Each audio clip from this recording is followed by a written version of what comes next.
Hi everyone, Alex here from Sun Dreams Farm. Today we're going to be talking some about our grow kits that we're offering at the moment.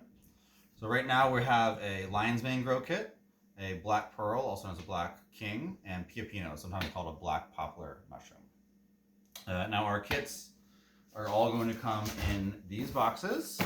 You will get in it a spray bottle that you'll use to maintain your humidity, a simple instruction card with a link to these more specific instruction videos, and the 10-pound mushroom grow block. Now these 10-pound blocks are about 50% hardwood sawdust and 50% soybean hulls. Those soybean hulls add a lot of extra protein, which allows for much larger first harvests. These blocks are about twice as big as a lot of the stuff that you get off of the shelf of the grow kits, and most of the grow kits that you'll get at some of your big box stores are just hardwood sawdust. They don't have any of the extra supplement, which gives you much larger harvests.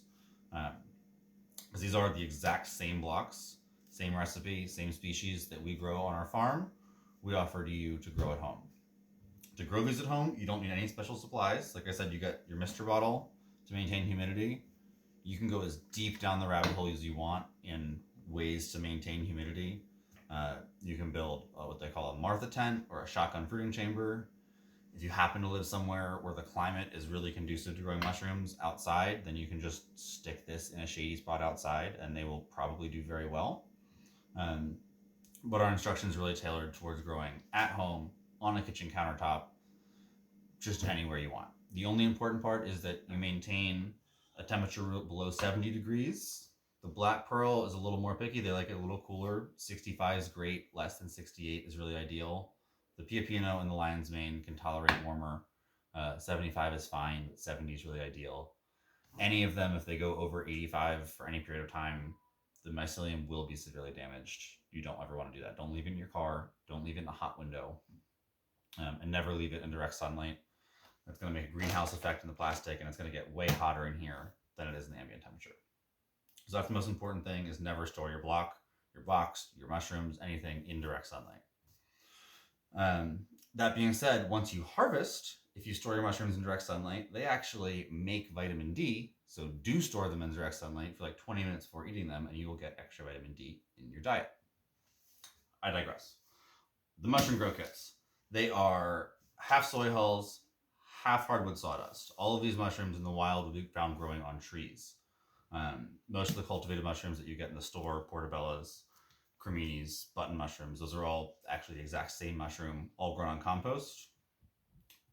We grow wood lovers that grow on sawdust. I just like them better.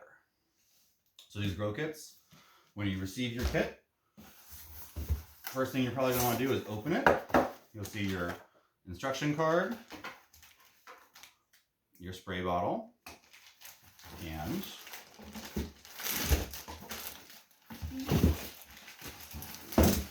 your 10-pound grow block.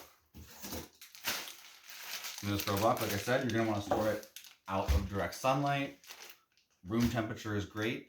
70 degrees, 65 degrees, anything below 65 will not hurt them, but they will slow down their growth significantly. Anything into the freezing temperatures may actually cause damage, but if it gets down to 40s, 50s for a little bit, like if you store it in your garage, it's not a big deal.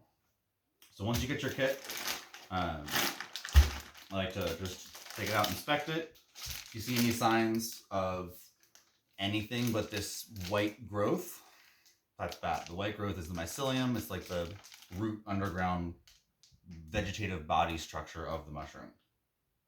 When you get your kit, it may be partially colonized depending on where you're getting it from, in which case it would look a little bit more like sawdust and a little bit less like this solid white brick. If that's the case, just wait an extra week or two, and it will be at this kind of mature stage. Once it's solid white like this, you are pretty much ready to start looking for those signs of growth. For the piopino, the black oyster, those are actually going to grow right off the surface of the block like this. So you'll actually be able to see those tiny mushrooms starting to form inside. The lion's mane grows a little bit differently, where we're just going to cut a hole into that plastic. Each species has a specific video, so check those out. I'm not going to get into too many details right now. but that's the basic idea of our mushroom grow kits. Again, each kit will yield several pounds over the course of several weeks. That's on a first flush. You can do a second flush inside. I don't generally recommend it. The block's probably going to dry out. You're not going to get a great yield on a second flush. But what you can do really well is put it outside in a shady spot. You can put just the block out there. You can bury the block in your garden. You can cover it with wood chips and smash it up under a bush. Lots of options on the internet if you go down the rabbit hole again of YouTube. Ways to propagate your mushroom kits are kind of infinite. You have the mycelium, it's there. Once you get your first harvest, enjoy it, and then play around with ways that you can make him go farther. Enjoy.